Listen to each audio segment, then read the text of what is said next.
Hey friends, I highlight another distinctive of Grace Global Network and the grace of God as we preach and teach Jesus and present the gospel to people. Lives are being changed, and when people receive Christ, one of the things that amazes us is Pastor Truman and I don't claim to be faith healers. We're just servants of Christ who preach and teach the Word of God. But there are documented reports of people that believe as we've prayed over them and presented the gospel, most importantly, where they've had the healing of their spirit to come to Jesus. But people are talking in major ways. They're giving reports to our team on the ground who help follow up people that come to Christ that they've been healed. And it seems like generally, as Pastor Truman and I present the gospel, Truman Herring of Truman Herring Ministries, one of our key partners, as Truman and I preach and present the gospel, we find that what happens is on average, about 1 every 5 or 1 every 4 people not only receive Christ, but claim that they've been healed, and then they go to the doctor and give reports to the follow-up team, medical reports, imaging reports, to say, hey, my hand's been healed, or whatever the issue is. And again, that's the glory of God.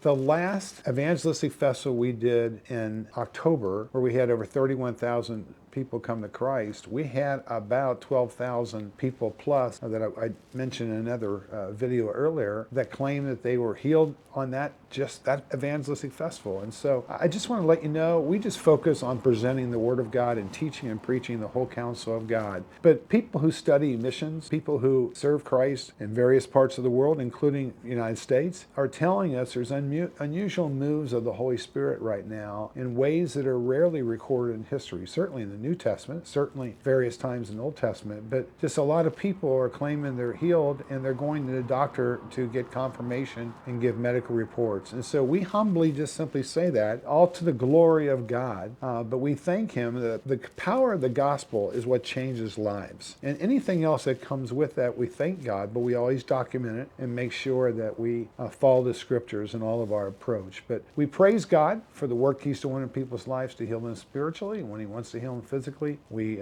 give thanks to that too. But God bless you. I want to read to you from the Word of God. Paul says, this great passage out of Philippians 4 on giving, he says, and my God will meet all your needs according to the riches of His glory in Christ Jesus. There's something about when we give for the purpose of God and His kingdom, to honor Jesus Christ, He gives back in ways. It's not a magic wand or like a magic genie. We don't believe in any of that stuff. But God has a way of giving back to us when we put Him first in our giving of our time, and the giving of our finances, and the giving of our love for Him, and the giving of using our gifts. And so I want to thank many of you who have given the Grace Global Network. It's phenomenal. And we have to press forward to see more people discipled, more people led to Christ, then discipled, and to grow in their faith. And many here in America and around different parts of the world plant churches. God bless you. Charlie will give you an update at the end of this video.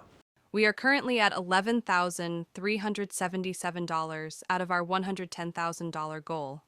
You can give online at graceglobalnetwork.org.